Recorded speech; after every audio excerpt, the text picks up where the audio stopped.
I know you would think this is just another fictional story, but you are wrong. This, this right here is real. Olùwayomi, a name that meant God has satisfied me, but her life told a different story.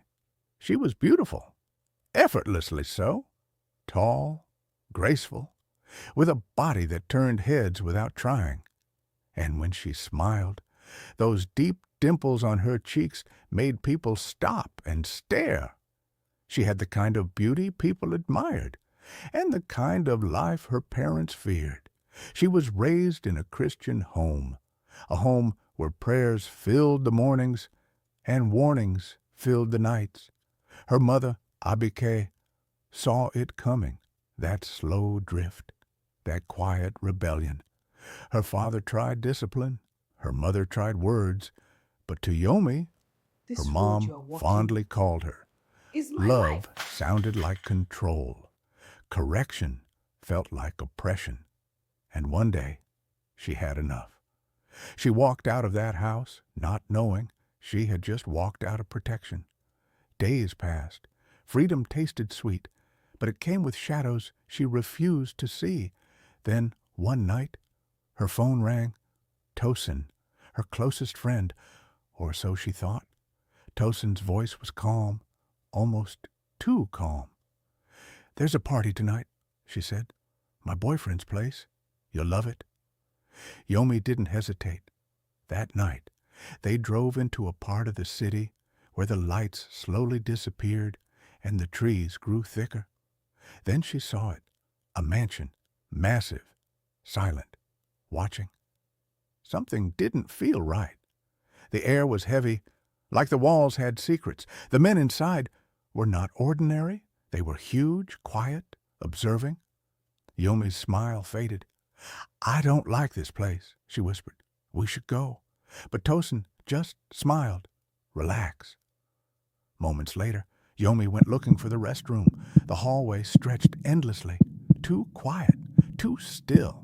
Then she heard it, a scream, faint, desperate, cut short.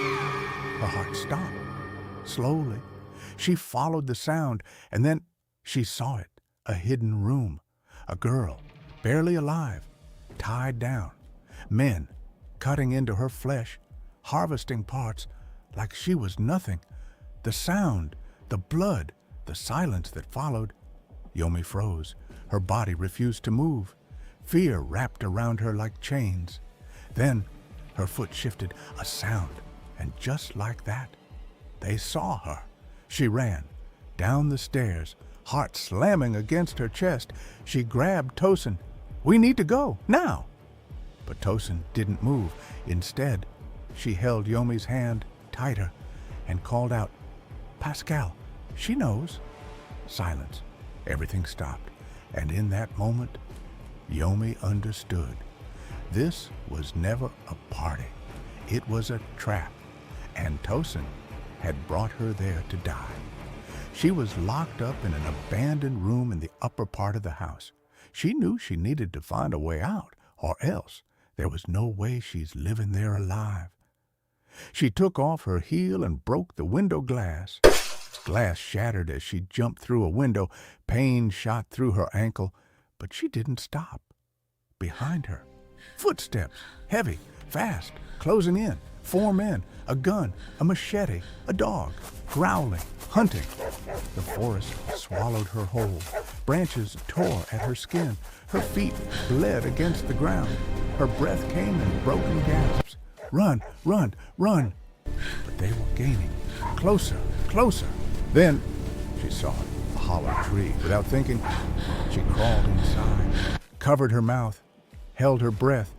The men arrived, right there, right in front of her. The dog growled, sniffed, paused, then silence. They searched, shouted, moved around, but somehow they couldn't see her, miles away. Abike woke up suddenly, her heart racing, a dream, too real to ignore. She reached for her phone, called her daughter. No answer. Her spirit knew. Something was wrong. She fell to her knees and began to pray, not softly, not casually, but desperately, crying, calling, pleading for mercy, for protection, for her child. In the darkness of the forest, Naomi trembled. For the first time in years, she prayed. No pride, no excuses, just fear and surrender. God, please. And then she saw it, a light, a presence, a voice, calm, powerful. Olùwayomi, you have been saved by grace. Get up, my child, and go back and save others. She woke up, tears streaming down her face. The night was still, the danger gone. Then she saw him, a man dressed like a hunter, calm, unshaken. What are you doing here, my child? He asked. She couldn't answer. He simply reached out his hand, and she followed. He took her to a small hut, cleaned her wounds, wrapped her ankle. Stay here till morning, he said.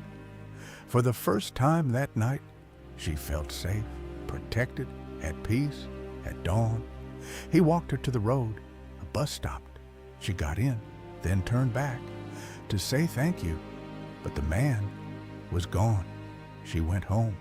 No hesitation, no pride, just tears. The door opened, and her mother held her tightly. No questions, just gratitude. Days later, she stood in her father's church, not the same girl who left. This one was broken, but whole, humbled, but alive. Her voice trembled as she shared her story, not for attention, but as a warning, as a testimony, as a calling. She was supposed to die that night, but mercy found her. Grace covered her, and prayer carried her. Some never make it out. Tosin didn't. Tosin was taken as a replacement, so she thought. She was declared missing. But the truth was far darker. God's mercy is still enough, even for the ones who ran the farthest.